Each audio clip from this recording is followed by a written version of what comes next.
ములక్కాయలో పాలు పోసి కర్రీ చేస్తారని మీలో ఎంతమందికి తెలుసండి? నాకు పెళ్ళికి ముందైతే అసలు ఈ రెసిపీ ఒకటి ఉందని సంగతి కూడా తెలియదు. పెళ్ళైన తర్వాత మా అత్తగారింటికి వచ్చిన తర్వాత ఈ రెసిపీ ఒకటి ఉందని సంగతి నాకు తెలిసింది. లేట్ చేయకుండా ప్రాసెస్ అయితే చూపిస్తాను. చాలా సింపుల్ కర్రీ అయితే. ఫస్ట్ ములక్కాయల్ని చిన్న చిన్న పీసెస్గా అయితే కట్ చేసుకొని పక్కన పెట్టేసుకోవాలి. నెక్స్ట్ మనం స్టవ్ మీద ఒక గిన్నె పెట్టుకొని కొంచెం ఆయిల్ యాడ్ చేసుకొని తిరగమాత గింజలు, పసుపు వేసుకోవాలి.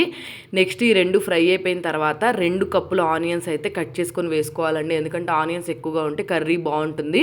నెక్స్ట్ కొంచెం కరివేపాకు యాడ్ చేసుకొని ఒక మంట తగలనివ్వాలి. ఉల్లిపాయల్లో సాల్ట్ యాడ్ చేసుకున్నాం అనుకోండి, ఉల్లిపాయలు తొందరగా ఉడుకుతాయి. ఉల్లిపాయలు కొంచెం కుక్ అయిన తర్వాత మనం ముందుగా కట్ చేసుకున్న ఉంచుకున్న ములక్కాయలు అయితే యాడ్ చేసుకోవాలి. నేనైతే కొంచెము మాడిపోతుందని వాటర్ యాడ్ చేసుకున్నాను. మీరు కావాలనుకుంటే యాడ్ చేసుకోండి, లేకపోతే డైరెక్ట్గా కుక్ చేసుకోండి.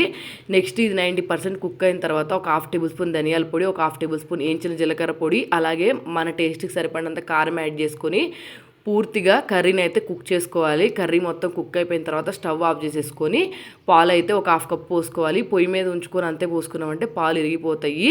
వేడి వేడి అన్నంలో ఈ కర్రీ వేసుకొని తిన్నామంటే అసలు స్వర్గం అంటే ఇదే అనిపించింది. వీడియో నచ్చితే మాత్రం వెంటనే సబ్స్క్రైబ్ చేసేసుకోండి.